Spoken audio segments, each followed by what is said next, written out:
अस्सलाम वालेकुम जी। सब देखने और सुनने वालों को बिस्पाल की तरफ से खुशामदीद। एक सवाल जो मुझसे बहुत ज़्यादा पूछा गया और मुझसे कहा गया कि स्टेप बाय स्टेप सीक्वेंस के साथ हमें एक प्रोसेस शेयर कर दें कि कोई भी बंदा, कोई भी इंडिविजुअल फैमिली यहाँ पे घर ख़रीदने के लिए आती है तो उससे किस किस प्रोसेस से गुज़रना पड़ता है। तो मैं आज आपके साथ ये सारी इन्फॉर्मेशन शेयर करता हूँ कि छोटी प्रॉपर्टी के लिए जो लोग आते हैं उनको क्या क्या प्रोसेस फॉलो करने चाहिए, उनको किस तरह से स्टेप बाय स्टेप सीक्वेंस के साथ चलना है कि ताकि उनके लिए आसानी रहे। स्टेप नंबर 1 में जब भी कोई बंदा यहाँ पे आता है तुर्की में घर ख़रीदने के लिए तो सबसे पहले उसे क्या करना चाहिए कि उसको सिम कार्ड परचेज़ करना है। अगर आप एयरपोर्ट से परचेज़ करते हैं तो ऑब्वियसली वो थोड़ा महंगा पड़ेगा, लेकिन अगर आप किसी भी फ्रेंचाइज से आके डाउनटाउन में या जहाँ भी आप रहते हैं परचेज़ करेंगे तो वो उसकी प्राइस थोड़ी कम हो जाती है।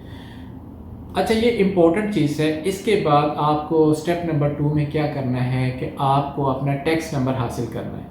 टैक्स नंबर बिल्कुल फ्री ऑफ कॉस्ट है। ये 2 तरीक़ों से हासिल किया जा सकता है, ऑनलाइन भी है और सेकेंडली फ़िज़िकली आपको खुद से टैक्स ऑफिस में जाके अपना ओरिजिनल पासपोर्ट लेके जाना होता है। एक सिंगल पेज का फॉर्म होता है, उसको आप फिल करके उसी वक्त आपको वो जो ऑफिसर बैठा होता है वो आपको टैक्स नंबर दे देता है। 2 काम हो गए। अब नंबर 3 पे चलते हैं। स्टेप नंबर 3 में आपको जो काम करना है और वो है बैंक अकाउंट। आपको बैंक में जाना है, उसमें आपको टैक्स नंबर भी साथ लेके जाना है, आपका मोबाइल नंबर भी चाहिए और आपका होम कंट्री का कोई भी यूटिलिटी बिल जो आपके नाम पे हो, जहाँ पर आप रहाइश पजीर हैं पाकिस्तान में, इंडिया में या किसी भी कंट्री में, वो आपका यूटिलिटी बिल चाहिए। तो ये सारी चीज़ें जब आप लेके बैंक में जाते हैं तो वो आपका प्रोसेस करके अकाउंट खोल देते हैं। ये 1 दिन का काम है, इससे ज़्यादा नहीं है। और मैं सजेस्ट करूँगा कि जो भी प्रॉपर्टी लेने आते हैं वो ज़रात बैंक में जाएं और वहाँ पे अपना अकाउंट खोल लें। अकाउंट खोलने के बाद अब आपको जाना है स्टेप नंबर 4 पे।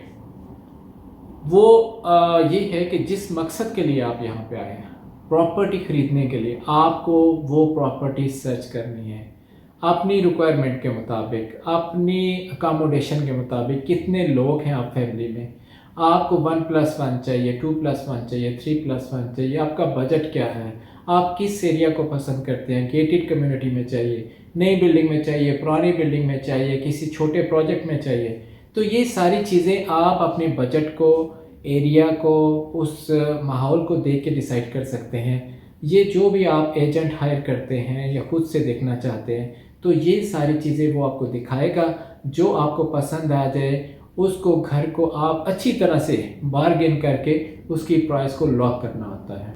नेक्स्ट स्टेप में आ जाता है कि उसके साथ आप जब ओनर के साथ या डेवलपर है कोई, उसके साथ बार्गेन करके उसकी प्राइस को लॉक करते हैं तो आपको $1000 के करीब उसको पैसे देने पड़ते हैं। एक छोटा सा एग्रीमेंट बनता है और उसके साथ आप प्राइस को लॉक कर देते हैं। प्राइस लॉक करने के बाद जो है कि आप उससे डॉक्यूमेंट लेंगे, मतलब आपने घर देख लिया, फिज़िकली सारी चीज़ें देख ली, लेकिन जो तापू आपको देगा सबसे पहले वो लेना होता है।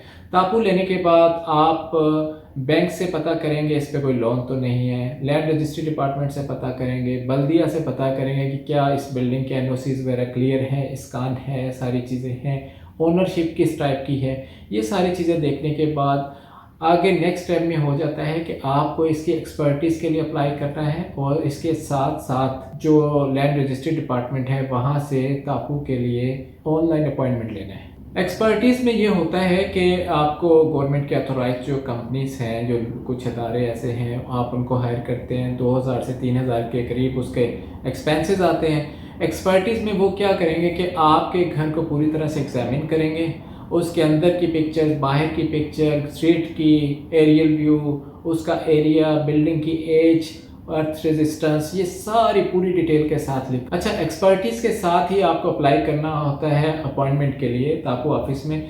अच्छा, ये वो टाइम होता है जब आपने जाके बैंक से वो लेटर लेना होता है जो आपने लैंड रजिस्ट्री ऑफिस में सबमिट करवाने होते हैं अपॉइंटमेंट के लिए।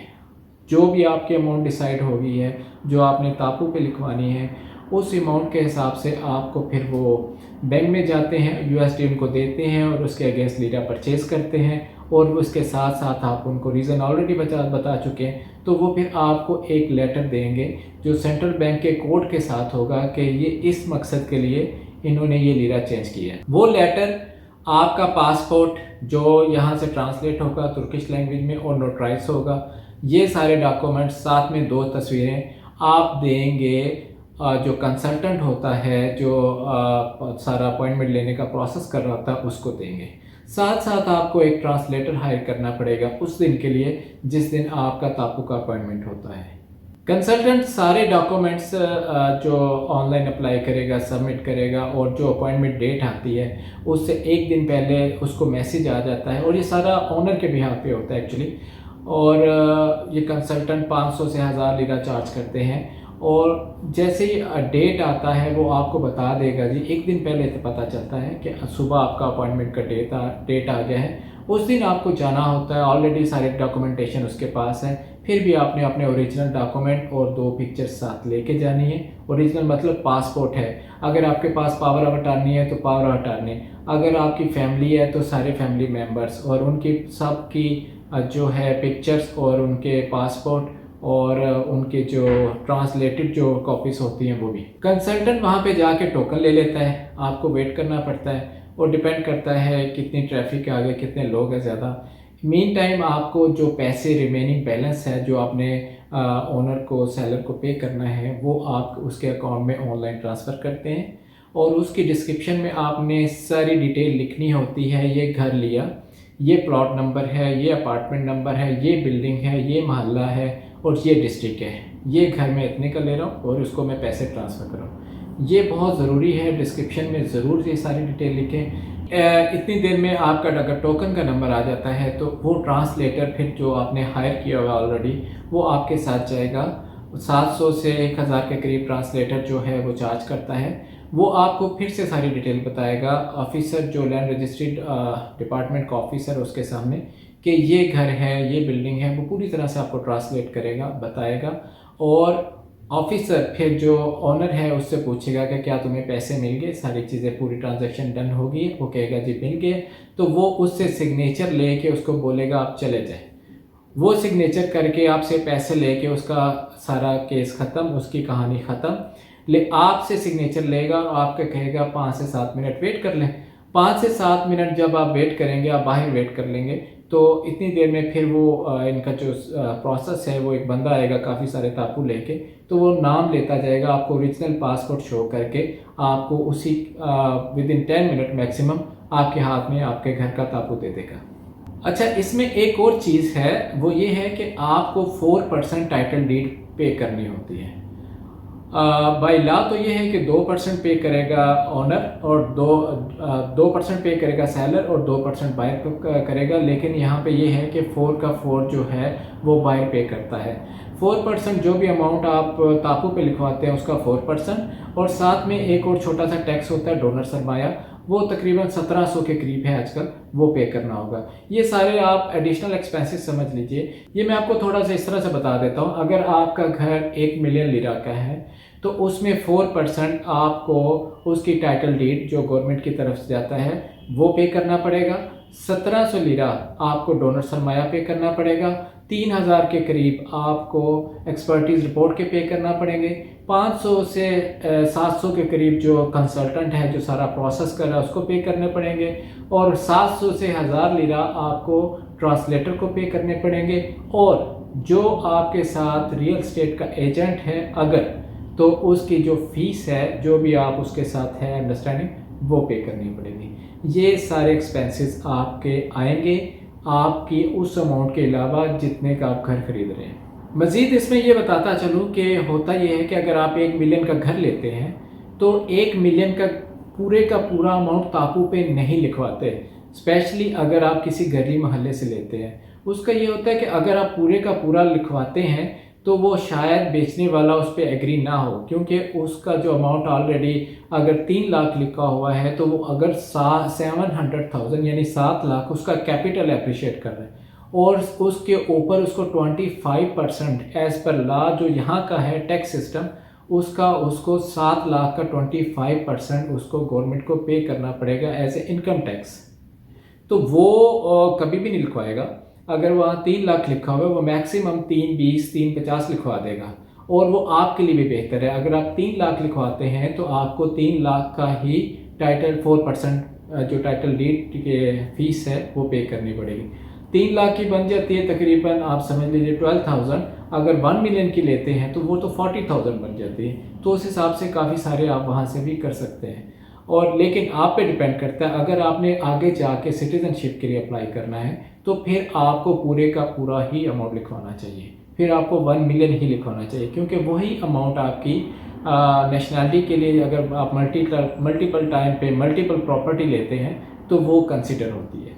अगर आपने 3 लाख लिखवा लिया है, प्रॉपर्टी आपने 1 मिलियन की ली है, तो आप ये समझिए कि फिर आपका 3 लाख ही कंसिडर होगा, क्योंकि तापू पे आपने इतना लिखवाया है, गवर्नमेंट को टैक्स आपने इतना दिया है, तो वो फिर 3 लाख ही लिखा जाता है। आगे चलते हैं जी फाइनल स्टेप पे। आपने घर ले लिया, आपके नाम तापू हो गया, अगर तो घर खाली है तो फिर आप वहाँ पे जा सकते हैं।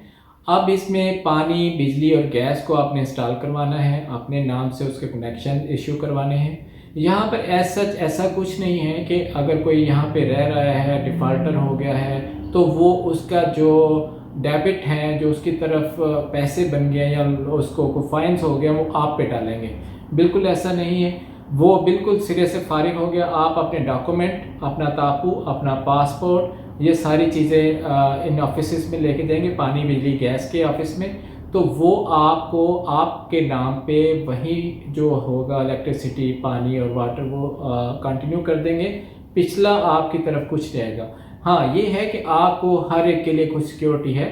अब गैस के लिए जाते हैं तो तकरीबन 700-800 के करीब उसकी सिक्योरिटी है जो रिफंडेबल होती है। इसी तरह पानी के लिए 400-500 है, बिजली के लिए 200-300 है, तो वो रिफंडेबल होती है। वो आप ऑन द स्पॉट भी पे कर सकते हैं, और मंथली आपके बिल के साथ भी अगर चाहें तो वो उसके साथ हर महीने बिल के साथ आ जाएगा। अच्छा, ये मैंने कोशिश की कि स्टेप बाय स्टेप एक सीक्वेंस के साथ साथ सारी चीज़ें आपके साथ शेयर कर दूं, और इसके अलावा अगर किसी को भी किसी पॉइंट पे भी कोई क्वेश्चन पूछना है तो वो मुझसे पूछ सकते हैं, और मैं इंशाल्लाह ताला उसका जवाब दूंगा। कोशिश किया करें कि मुझे व्हाट्सएप पे मैसेज कर दिया करें।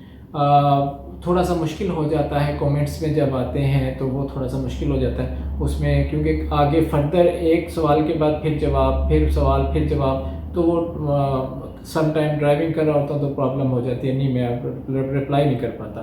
तो मोबाइल पे ये है कि वॉइस नोट भी भेजा जा सकता है। तो अपना बहुत सारा ख्याल रखिएगा। यही बस प्रोसेस है। अभी मैं नेक्स्ट वीडियो में आपको बताऊंगा कि अगर आप घर खरीद लेते हैं और वहाँ पर आपका किराएदार बैठा हुआ है, तो उसके लिए आपको कौन सी प्रिकॉशंस लेनी चाहिए कि आप फर्दर आने वाली प्रॉब्लम से बच सकें। ये बहुत इंपॉर्टेंट चीज़ है। अगर कोई भी आप पुराना घर लेते हैं जहाँ पर किराएदार है, तो आपको कौन कौन से स्टेप लेके उस चीज़ को आप कवर कर सकते हैं।